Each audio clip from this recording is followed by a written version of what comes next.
So yeah, another thing about having Asperger's that's really frustrating is that I think like people get an idea about you in their head where the base, oh, you struggle with this because it's based on stereotypical traits of autism or Asperger's, where usually it's known as a social disability or you have sensory issues, but like mostly the social stuff where like you struggle to read the room or you, I don't know, like struggle to express yourself in a certain way that can make you come across as a bit weird or creepy. As I think it's known that people with Asperger's are seen as a bit like the weirdos, you know what I mean? Like especially males with Asperger's, where they're a bit creepy and weird, and other things like trying to think.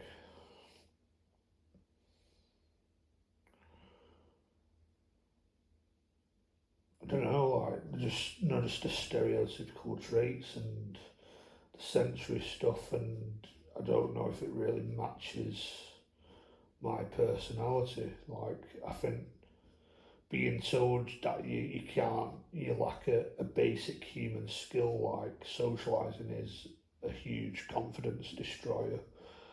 And I don't think I believe it to be true with me personally, and is just a complete lie. Where I don't know, like I've probably been made to feel like that I've got a learning difficulty my whole life, especially with the school system. But I think that doesn't explain my Asperger's. I think a better way to explain that and to understand my Asperger's coming from me personally is that it's a routine disability where the thing I struggle with the most, I think, probably is routine, where I can't get to sleep at a normal time. That's probably why I can't get a job, really, or I'd struggle to do a normal functional 9 to 5 sort of job how the system's set up, because the system's set up makes me physically sick, and even to neurotypicals it makes people physically sick, where a lot of people say they're overworked and underpaid, and a lot of people are waking up to that. So I don't think that's just based on me having Asperger's. That's probably just a problem in general with everyone, really. Like everyone's complaining about it. So, well, I might have managed it at school because you can get away with a lot of things at school and college if you're late to class or you're not doing a task. You just get a telling off or some like detention or something. You don't really. It doesn't mean you get kicked out or expelled or fired if it's a job. So just the rules, they don't really prepare you for everyday functional way of living, 40-hour work week and all that sort of stuff. So I think that's the better way to explain it, coming from me personally, that it is a routine disability. Like sleep's a massive problem. Getting up in the morning makes me physically sick, and I'm just checked out for the rest of the day. Where if I'm up at 8, I'm probably want to go back to sleep by 11, and I'm probably in bed till 8 in the evening, 6 in the evening maybe. So I just switch off. I'm not functional in that sense. And other things like you know, I've never enjoyed cleaning up.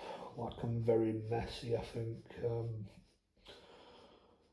So like, because I live on my own personally, like I'd probably leave my kitchen pretty messy, and I probably won't clean it up until it's noticeably really messy, like it's really adding up. So that's when I decide, right, I need to clean up. Then even then I'd probably only do as much as I can be arsed doing, so I kind of half-arse it anyway.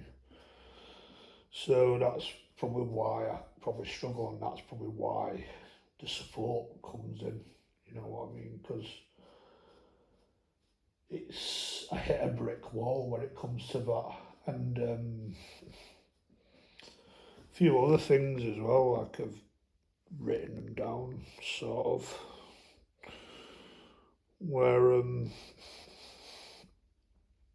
when you have Asperger's, like people get an idea in their head, and that's frustrating. Like I said, where they assume you can't socialise, where you can't read the room, or you can't take a joke, or you can't understand basic social interaction. And I think that is a complete fucking lie, and it's a scary thought because people don't really ever give you a chance if that's the fucking case. And I just don't think that explains me really, because I feel like I probably do understand social cues and reading the room to a level. Like, I'm probably not perfect, but I think I probably do understand it to a level where I can probably pass as neurotypical in that sense. And really, the Asperger's is the routine side of things, where I just don't function as what's expected in a normal functional routine, if you know what I mean. But I also think that probably comes to me theorising that I probably have undiagnosed ADHD, where if autism is supposed to be about structure and routine, that doesn't really describe me. I'm probably a bit more messy, I'm probably a bit more chaotic, so I probably have the ADHD side as well, like mixture of both, where if anything I might even show more symptoms for ADHD than Asperger's potentially. Like, I'm no medical professional or anything, so I might be wrong there, but that's how I think. That's how I think the way I function really, and it probably explains it to how it was like at school, where I was always told, "Oh, you're tired." Like, I was the tired kid, I was the lazy kid. You're tired, you're lazy, etc.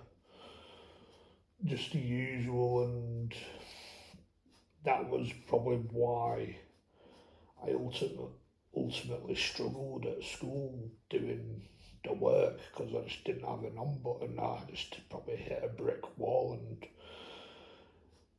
like that's probably where the assisting came from.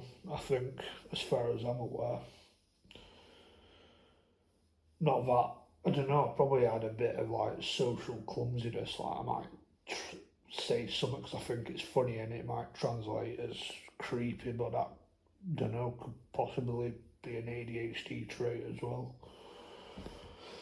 And a few other things, just doing weird shit. Like, I think when it came to bullying, I got bullied because I felt like I was a target for people to take the piss out of, because I probably, don't know, came across as a bit weird, or obviously an easy target to have the piss taken out of, you know what I mean?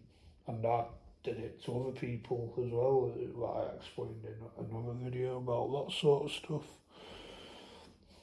So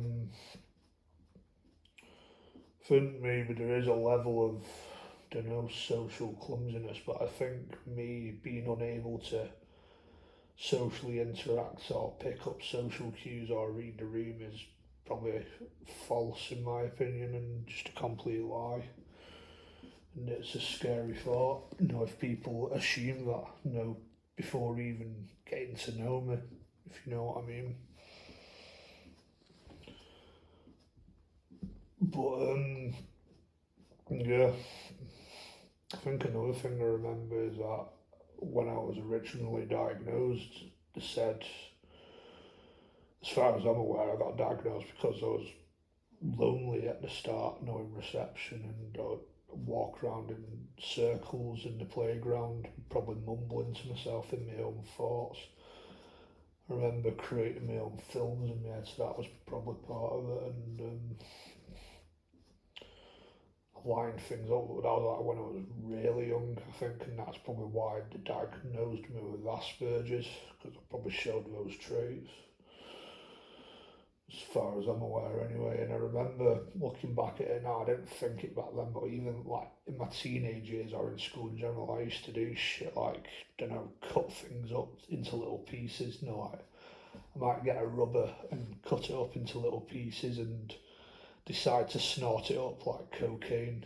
That's like in my teenage years, you know, when I probably understood that sort of stuff. So I was a bit of a clown back then, you know, in that sense. But just shit like that, and realising now that's probably a very autistic thing to do, probably. You know what I mean? And don't know, a few other things. But yeah, I think that's the most frustrating part of it, or one of them anyway, like being misunderstood, people getting ideas in their head. No, that are completely false and just don't give you the time of day because they think they probably see something false about you and they just refuse to understand you, but that's probably just pure ignorance coming from the human side. And another thing, probably a lot of, not everyone, but probably a lot of normies, neurotypical people I just find boring. They're into boring things, they're into small talk, talking about boring shit, where a lot of people seem to be politically minded these days, and I think that's just why. Like I've became politically minded to a level, then I just got bored of it. It's depressing, and so really I take zero interest in that and just find people to be boring because of that. Just boring wankers, to be honest. And took probably I don't know, like leaned towards people that were a bit more vibrant in personality, a bit more wild.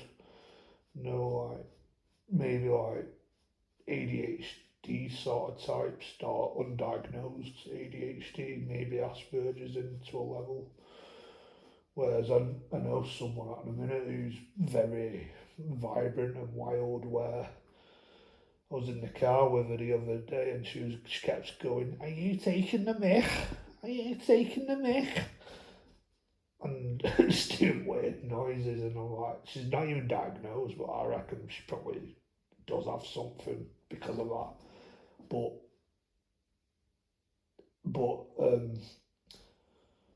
I mean this in the friendliest of way. I like that. I like the chaos. A lot of people would find that annoying, but that's probably the sort of people I was mates with, at school. Like I was just mates with mental, fucked up people because they were funny. You know what I mean? Like, remember, like one of my mates at school, like he's not even diagnosed with anything, but I remember when he was in the bathroom, he started pissing everywhere and on the floor and everything. I'm like, fucking hell, this guy's more of a retard than I am. Like, more fucking mental, and it was just fucking hilarious. Like, and he was not even diagnosed with anything, but that just sums up the sort of people I just hang out with. Like, get locked up in, don't know, get sectioned or something eventually. But yeah, there you go.